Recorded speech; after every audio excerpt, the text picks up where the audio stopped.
Coming up on After the Whistle, high school sports continue on as they are about 1 month away from the end of their regular season.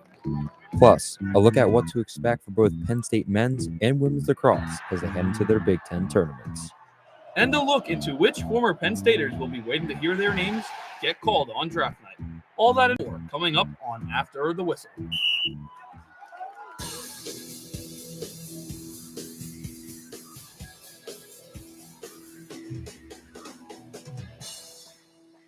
Welcome to After the Whistle. I'm Mike Bulger. Today, we'll bring you lacrosse, softball, and baseball from around District 6. And I'm Matt Cabram. Penn State softball and baseball continue their spring season, while Penn State men's and women's lacrosse head towards the Big Ten tournament. But first, let's go over to high school lacrosse. The Central York Panthers traveled over 2 hours to face the State College Little Lions in a battle between District 3 and 6.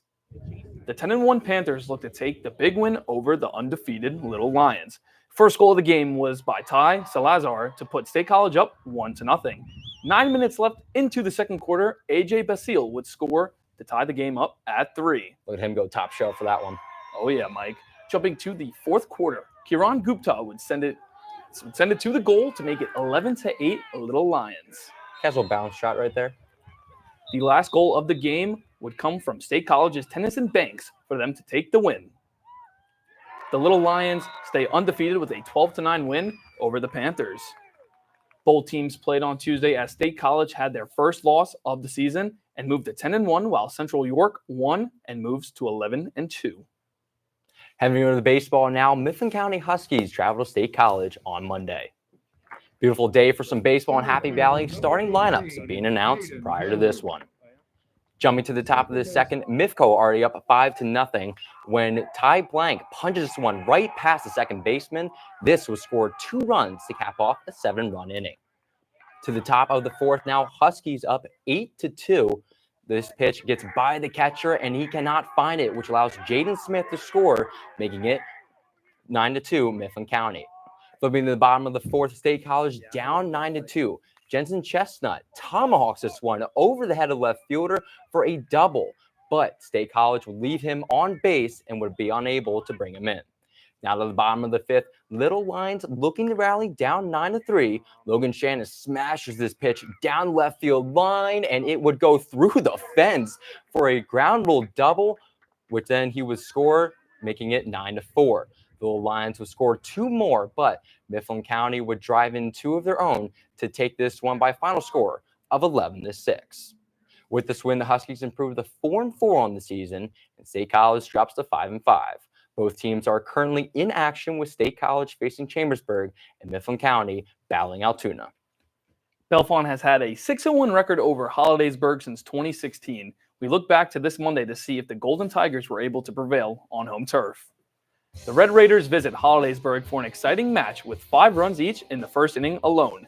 Jumping into the second, Braden Cormanac is going to ground one past the shortstop into center field, letting Trevor Johnson run home to gain 6-5 lead for Bellefonte. Great hit. Now to the bottom of the second, Hollidaysburg answers back with Ethan Carnegenius getting on second, stealing third, and getting home with a grounder from Jake Hallman. Carson Kessinger gets a run in, and the game is 8-6 Golden Tigers. Goodbye, ball. Bellefonte scores their way back in the lead with 3 runs in the top of the third and some close calls, but a 3-run bomb gets Hollidaysburg 3 runs to match. The score is now 11 for the Golden Tigers.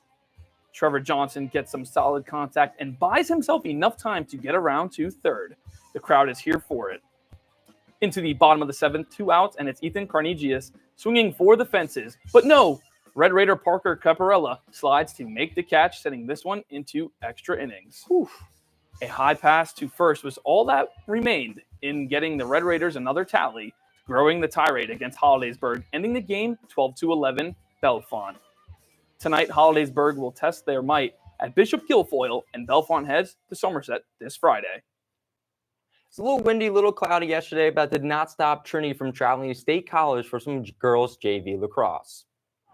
Trinity trailing 1-0 early in the first quarter. It's Caitlin Mangle who takes it in for herself and buries it for the goal in the bottom left corner. Game is now tied at 1. Halfway through the second quarter, it's McKenna Kuka bobbing and weaving. Look at her dodge through everybody, through the defenders to give State College a 2-1 lead. Great play there. What a move. Don't blink. Eli Dubé with the catch, grab, and score. Let's take another look at that one. You can see right here, she goes up for it, grabs it, dunks it. Great play. What a highlight reel, Mike. Trinity trailing 3-1 now. It's Hennon Eager off the give and go, making it 4-1 State College. We skip to the fourth quarter where it's Eager again with a dagger. Her second of the afternoon and put State College up 6-2. The Lions tacked on a few more to win 8-2 in dominant fashion. Trinity will play on Thursday at home against Cumberland Valley. Meanwhile, State College will travel to Redland Senior High School on to Thursday. State College in Chambersburg dukes it out on the softball diamond. Addie Harpster in the circle today, and she would deal. First inning, Addie Zell, comebacker to Campbell, easy put out, and here comes the strikeouts. Sam Paytu fanned her. Celine Knoll takes a seat. That would end the first inning. Now to the second, still scoreless. Shawnee Jones ahead on that pitch. 2 batters later, runner goes. Elizabeth Sikorsky guns her down to get the out. Beautiful put out by the catcher. Then Campbell, well, you know the rest. 5 strikeouts in 2 innings of work. State College, even with Chambersburg, 0-0. Pitcher's duel there, Matt. You might have noticed this was not the full result. Well, our reporter, Ben Polillo, is at the game. Ben, how's it going? Thanks, guys. Behind us, we have a big softball game. It's been the Allie Harpster show here for State College as she's pitched magnificently in the circle and hit a 2-run shot right over that right field wall to make it 2-1. It's now 2-1 as they've gotten a little bit of comeback on our right side. We have a baseball game as well, so a lot of action here today. We'll keep you tuned on the score. All right, thanks, Ben. A lot of action happening over there at Community Fields. But for now, we're going to throw over some high school baseball. Former State College High School running back Dante Sheffy committed to Syracuse on Saturday. The 5'10", 190 junior transferred to Harrisburg this offseason after rushing for 468 yards and 12 touchdowns with the Little Lions. The 4-star chose the Orange over Cincinnati, Virginia Tech, Pitt, and more. Sheffy is Syracuse's 3rd commit of the 2026 class. Sheffy's just been so electric to watch in these streets, Mike, but hopefully he has a good campaign next year over in Harrisburg. Absolutely. He's been electric to see, especially on After the Whistle when we were on the sidelines. You could see it all from him. That's not the only news around State High football. We have our first schedule drop for the 2024 season. The Little Lions open up their slate with a couple of home games against Gate, Getaway, and I-99 rivals Altoona. They don't have to wait long to see Sheffy again as they visit his new Cougar team for a Saturday afternoon game on September 7th, followed by 2 more road games with Cumberland Valley and Chambersburg. They'll be back at Medler Field. Oh, excuse me, Matt, that's on you. Oh, that's okay. They'll be back at Memorial Field for homecoming against Central Dauphin and then Alumni Night with Cedar Cliff. One last regular season game is next at CD East. Before that, they'll have 2 more against Carlisle and Bishop McDevitt to celebrate senior night. Well, hopefully should be a good schedule there, Mike. But coming up, we'll take a look at both men's and women's Penn State lacrosse Big Ten tournaments. For now, let's take a look around some baseball, softball, lacrosse, and other scores from around District 6.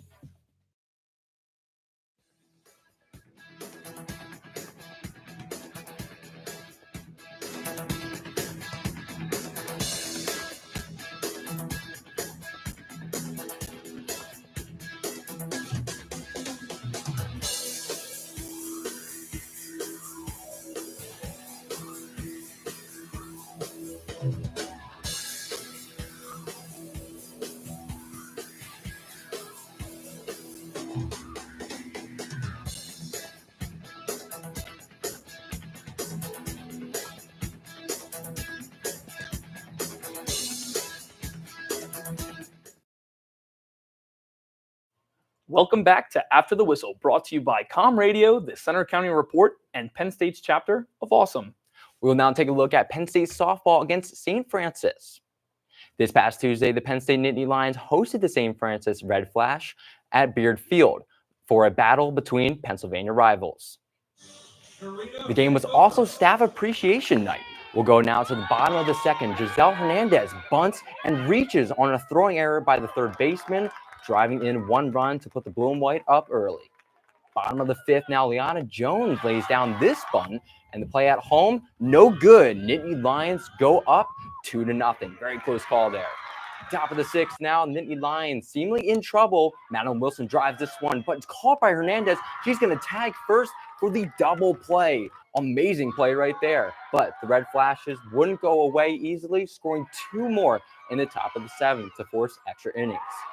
Bottom of the 9th now, a wild pitch sends Hernandez running into score, and that would end the game. Penn State would win it 3-2. With the win, Penn State advances to 33-12 on the season and will host Michigan this weekend at home. While for St. Francis, they fall to 31-12 overall and will head to New York this weekend to take on Wagner. What a fight by the Red Flash there, Mike. But that's a massive walk-off win for the softball team. Hopefully they can end the season with some hardware. Absolutely. It's going to be tough, though, in these final weeks. A lot of weather conditionings affecting games. 100%, Mike.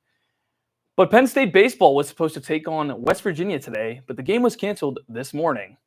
That's right. Our own Hannah Valcourt is outside Medler Field with all the details about the cancellation. Hannah? Well, guys, you aren't seeing things. That is the sun shining behind me. But earlier today, we had heavy rainstorms that rolled through State College to cause unplayable conditions. Tonight's game was supposed to be the trucker hat giveaway for students in attendance. Penn State will now look forward to play Minnesota in a 3-game series this weekend. Don't worry, students, you can still get your hats to block that sun, as they will now be handed out on Friday. From sunny Medler Field, I'm Hannah Valcourt for After the Whistle. Back to you guys in the studio. Thanks, Hannah. Now over to Panzer Stadium for some lacrosse. Penn State women's lacrosse took on Johns Hopkins in their final regular season home game. Elena Koss scored within 3 minutes for the Blue Jays, but then Megan Murray got the Nittany Lions started with an assist, goal cutting the score to 2-1. Johns Hopkins leads 5-3 going into the second. Charlotte Smith scored a free position goal, making it 6-3. But then Megan Murray intercepted a pass to march up the ball up the field, setting up Christian O'Neill to score, cutting the game 2-1. Better go coast to coast. Oh yeah, goals by Lauren Salt and Megan Murray helped the Nittany Lions lead by 1 going into the half. Goalie Sydney Manning has a huge stop to keep the Nittany Lions ahead. But Penn State keeps their dominance as Brooke Haas scored a behind-the-back goal. Look at that, Mike, to help the Nittany Lions take the lead. Absolutely incredible. Penn State went on to score 2 more goals to take the 16-13 win over Johns Hopkins.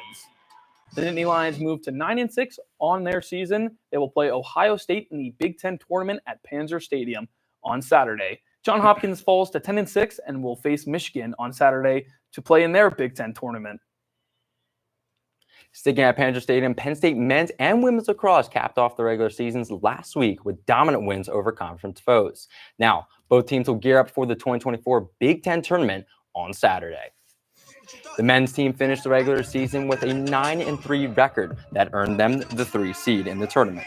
After defeating Rutgers on Friday, the Nittany Lions and Scarlet Knights will do it all again, this time at Panzer Stadium, to keep their Big Ten championship hopes alive.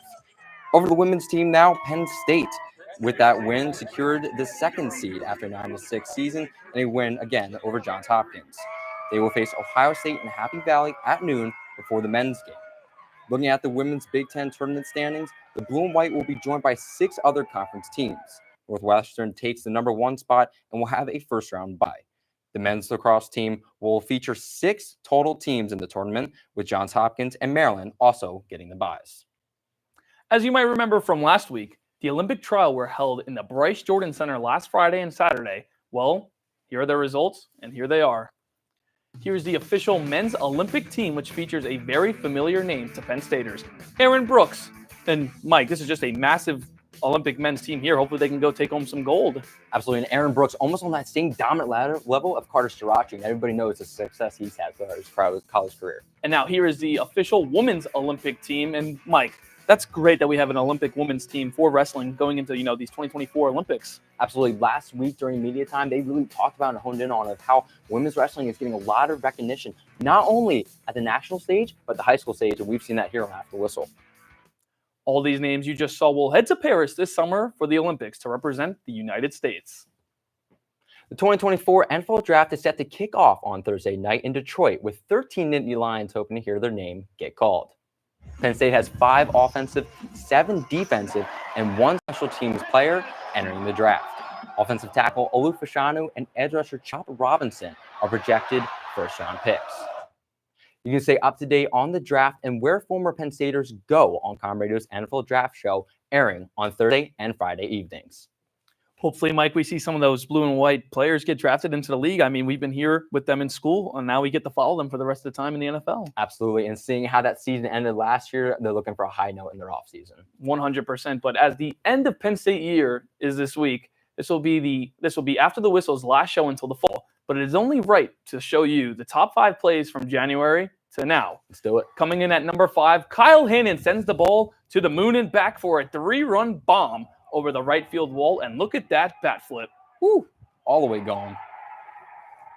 Now over to number 4, Vanderbilt's Sammy Nusha hands it off to Molly Finley, as you saw that celebration there. To Molly Finley, who was no looks behind the back to get this goal right here. Then she gets absolutely swarmed by her teammates in a torrential downpour. We have to look at that one again, Matt. Look at this. Great pass, behind the back, no look. Unbelievable. No chance for the goalie. But now in at number 3, Jack Frassione makes an incredible save between his legs, then hops like an Easter bunny to end Maryland's possession. What a save there, Mike. And guess what? He literally just earned Big Ten Specialist Team of the Year. So congratulations to him. Great honor there. Now over to number 2, Ryan Sheffield makes this spectacular catch. You can see the ball get driven to left field. It's going to land. No, what a grab. He loses his hat in the process to get the out. But what a play, making his parents and his team proud. Let's look at this one again. Oh my goodness, what a catch. What a catch. I couldn't do that if I tried, Matt. Shoestring catch. And now at number 1, our best play of the semester comes on a turnover in transition. And Eli Muthler spinning through 2 defenders, throwing it up and praying it, and it gets answered as he heads to the line to make a 3-point play. What a way to end our top plays of the spring. Absolutely unbelievable, Matt. I really don't understand how some of these plays happen at the high school level, because you see a lot of it nationally on SportsCenter, but guess what? We've got you covered. This is basically our SportsCenter here, Mike. Pretty much. Well, that's going to do it for our show for this semester. We want to thank you and everybody behind the scenes and in front of the camera for all their hard work throughout this semester. Now, we want to thank you guys for tuning in every single week to After the Whistle. Till next time, I'm Mike Bolger. And I'm Matt Cabram. For updates over the summer, follow our Twitter and Instagram at ATWPSU, and we will see you in the fall right here on After the Whistle.